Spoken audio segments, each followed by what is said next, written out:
Hello everyone, welcome to the Geoecologist. I am Dr. Krishnanand and in today's session we are going to learn about Dark Ages.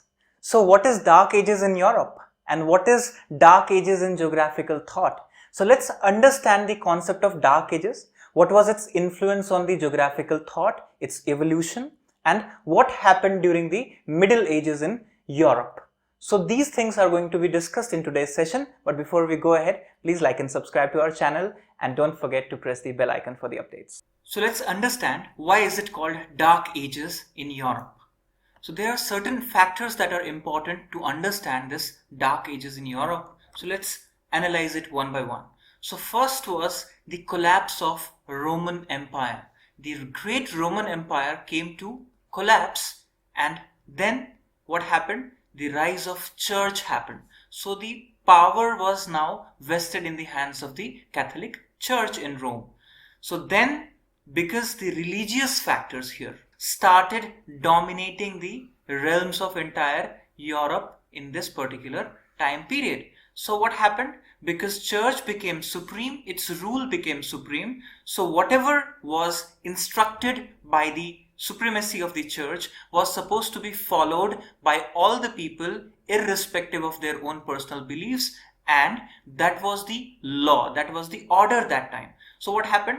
It is also known as age of turmoil because of this. So it was age of violence and brutality as Roman Empire broke into several small kingdoms, small parts, and they were constantly at wars with various rulers, and church was gradually trying to further strengthen its supremacy. So this was the entire time period of about 1000 years almost. So 1000 years of supremacy of church and struggle for existence of other intellectual and other activities. So what happened?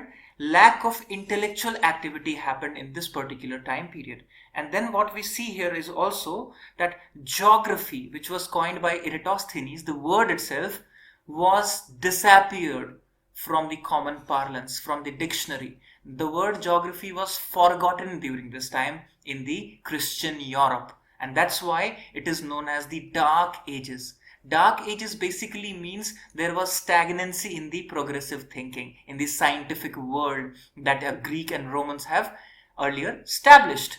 So this was the period when geography and geographical thought also came to halt. So let's understand it further.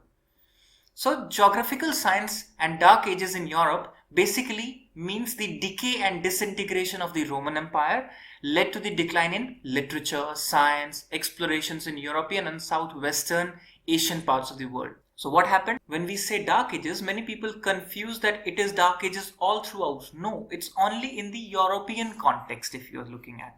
It was not Dark Ages for other parts of the world. It means it was not Dark Ages in China, India and southeastern part of Asia. They were on their path of progressive thinking as per their own civilization, but it was Dark Ages in Europe. That's why it is called Dark Phase or Dark Age in geographical thinking, because we are talking about geographical thought that emerged from Europe, from the Mediterranean. So that's one important point that you must remember. So furthermore, characteristics of this particular phase have been listed here, like disorder prevailed by the fall of Roman Empire, economic, political and intellectual decline, rise of Roman Catholic Church. It was very strong, so it had its own rule, its own thinking that was impressed upon the people. And then further what we see here is the post-classical Western Europe, that is, it became the center. It means France and Germany and later England became the center. So Western part of Europe gained center where rise of Christian Europe happened, and furthermore there were constant wars in different sections of Europe, and also literacy declines as monks and priests speak Latin. So what was there? This language part, that it was restricted to Latin as a supreme language. So this was another point that was interesting in terms of knowledge. So this was about 500 years of this prime Dark Age phase. Why we say that in terms of geographical thought? Because in 7th century there was rise of Islam. The Muslim scholars, the Arab scholars made geographical thought survive. So they are called survivors of geography, that we are going to learn in the next lecture. During this 500 years, what happened? It was age of complication, turmoil and abridgment.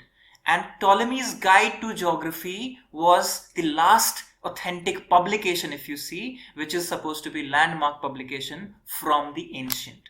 So during this period, not a single work of originality in any field of sciences and humanities was registered. Then there was continuous deterioration both in theory of geography and practice of exploration.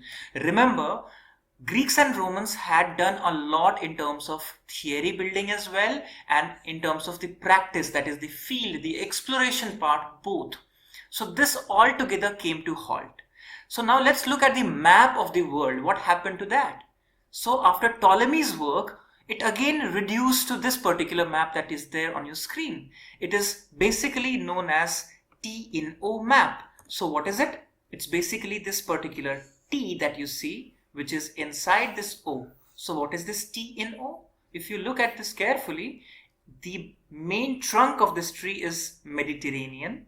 Then its branches are the Red Sea and Tanais, that's the Black Sea. And at the top, it is Asia, and then Europe and Africa in the other sections. But do you see one thing? The conventional part of the map, that is north oriented, now here changed to east oriented. So first time what happened after Greco-Roman time, the maps were made east oriented, so north oriented maps disappeared. That was the first important point. Then accurate measurements of the coastlines of the particular areas were completely lost. Instead of maps became purely fancy. If you look at this particular map, what do you observe here is that there are few terminologies here. Just look at that, like Orients. So the eastern part, the top of the east was called Orients, from where we get this word Orient or Oriental, isn't it? And this is where you have Occidents, that is Occidental. So Orients and Occidents, that was one part. Center of the world, of the universe, was called Jerusalem. So Jerusalem was considered as the center, alright? And then paradise was another concept which was depicted in these maps, supposedly at the top of the eastern part. So if we say in terms of analysis, we can say that Asia's top part, supposedly if you say the top high mountains of Himalayan region maybe, so that may be a connotation of it. That can be a possible connotation, not sure, but because it is saying east orientation and Asia and top of Asia was supposed to be paradise. So paradise was marked with Adam, Eve and that holy tree, which is part of the concept in Holy Bible. So the entire map was changed to this concept of the Bible and the Christianity prevailed. So this particular map is called T in O maps, which is called Orbis Terrarum. So basically Orbis is this particular orbit circle and Terrarum is the land. Terra means basically land, so it is also known as wheel map. So this wheel map prevailed for another 1,000 years almost. Until the age of discovery and foundation of new lands, this map was in vogue in most of the Christian Europe time. So this happened to the cartography, to the mapping, to the geography that we actually had in Greek and Romans. So that was changed completely.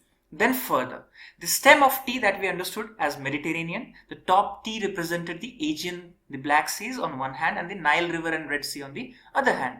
And three divisions as we understood was Europe, Asia and Africa. Further, the center of inhabited world was Jerusalem. At the far east beyond the limit of inhabitable world was supposed to be the paradise that we tried to interpret as maybe the higher parts of Himalayan region, which was inaccessible also, and it was far east. In all these maps were inserted the mythical places, beasts, dragons. So these were some mythical beasts, dragons, which were represented in the map forms as well. So there are certain legendary Gog and Magog concept which was also there in the Christian world, which was represented here. So what happened? For this retrogression, which was most rapid during this particular time period, the reasons are the following. So what happened? What were the conditions that were responsible? The first condition is the parts of Roman Empire, that is Dacia, Gaul, Spain, all these parts. So right from the northwestern part of Europe, okay, so that passed into the barbarian hands. So barbarian tribes occupied it after the fall of the Roman Empire, and northern part of Africa was seized by the Vandals. So that was another tribal incident that happened there. So they occupied that part. So it was constantly at turmoil. So travel even within the empire was completely hazardous. So this was the reason, because of this particular reason that you could not travel safely, safety was a major concern in exploration, travel almost stopped. So exploration stopped in this part. Then, during this period, we see that religion has dominated the minds of people. They were not allowed by the church to raise any scientific observation or question. So remember, coming from the Socratic famous scientific questions analysis, coming from Plato, coming from Aristotle's thinking, go and see and observe, this was entirely antagonic. So no scientific questions were supposed to be raised. It was considered crime against church, and people were even hanged to death for this. So this was a complete domination of religion that happened at that particular time period. It is also known as dark period in the development of science in Europe specifically, if you see. And that's the reason that Greek and Romans, which shaped the geographical thought in this particular time, it was completely reshaped, revamped. All those ideas were completely toppled. It was completely changed by the teachings of the church. The earth became flat disk again, which was supposed to be spherical at that particular time. So it again became flat disk with Jerusalem at the center. So the concept again came back from where it started. So then further, if we look at this particular text, just observe these particular lines here. So we see that in this particular time period, it is about 3rd to 4th century AD, one of the leading protagonists of Christianity denied the concept of spherical earth. So this was one point that was made. Then Cosmos, another person from Alexandria, which was supposedly the seat of ancient scholarship, what does he write in his book Christian Topography? He writes that it is that earth is modeled like the church building. It was simply not supposed to be spherical at all. The concept was that earth was basically bounded by or guided by walls on all sides, and it was a flat disk. So it was flat, and it was like the shape of the church almost. So Christian Topography was landmark book in terms of concept of the Christian Europe, in terms of geographical understanding of the earth and its shape basically, which completely deteriorated the basic concepts of geomorphology, the physical geography, the zones of habitability, the shape of the earth. So all those things happened during this particular time period. So then, how did this knowledge survive? This knowledge survived because of the spread of another religion in 7th century, that is the spread of Islam. So when Islamic scholars, the Muslim scholars who are famously called the Arab scholars, Arab geographers, when they came to being, the center of knowledge shifted to Baghdad during this time period. So if you remember that Baghdad had established caliphate under the Muslim rule, so there again what happened? The last works from Greeks and Romans, which were further translated to Arabic. So the work which was there of ancient Greek or Roman scholars, they were translated, and that's how they got translations into Arabic. And then further it was preserved, more work was done in the field of mathematics, astronomy, physical geography, regional geography, climatology. That's why these Arab geographers, which we are going to study in the next lecture, are called survivors.